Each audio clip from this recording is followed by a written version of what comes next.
আলাইকুম গাইস, আপনারা কেমন আছেন? আমি ভালো আছি, আশা করি আপনারাও ভালো আছেন। এখন আছি আমরা মেঘনা নদীতে, ভোলার সংলগ্ন প্লাস বরিশালেরও সংলগ্ন ভোলা আমরা পাড়িয়ে আসছি। এখন বর্তমানে আছি আমরা মেঘনা নদীতে, ফেরি প্লাস লঞ্চ।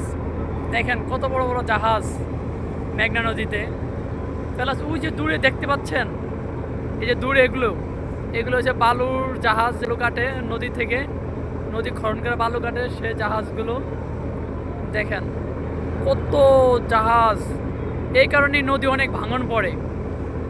আপনারা যে সাইডটা দেখতে পাচ্ছেন, এই সাইডটা হলো নোয়াখালীর সাইড, যেটা হলো নোয়াখালীর পড়ছে। ওই জায়গা থেকে বালি কাটে, অনেক বালির মিশিং এই জায়গায়।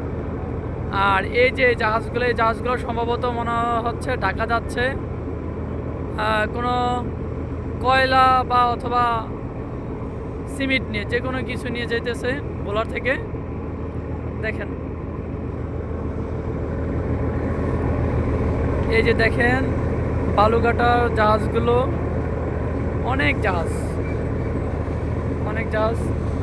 অর্থাৎ এই বালুঘাটার জাহাজ যদি আমাদের দেশের সরকার যদি অফ করতো, তাহলে আমাদের নদীর ভাঙন কমতো। কিন্তু সবচেয়ে বড় কথা হলো, আমরা কিন্তু অনেক বড় একটা ঝড়ে পড়ছিলাম। সে ঝড়ে আমাদের অনেক হয়েছে।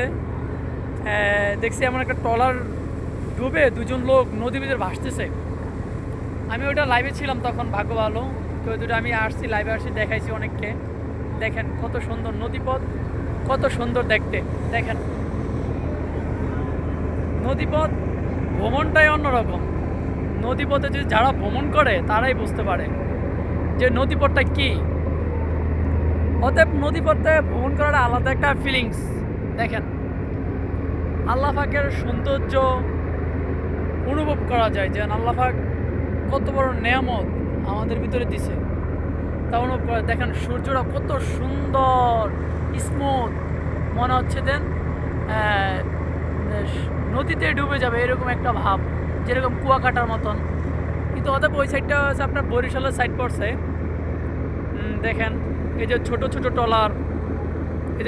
ট্রলার দিয়ে মাছ ধরে, কিন্তু তারা অনেক ঝড়ের প্রকোপে পড়ে অনেকটাই হিমশিম খায় গেছে। আমরাই ফেরির ভিতরে আছি, হিমশিম খাই গেছি অনেক। দেখেন এই যে ছোট ছোট জাহাজ, ছোট ছোট ট্রলার, যে ট্রলারগুলো দিয়ে ইলিশ মাছ আবদ্ধ করে।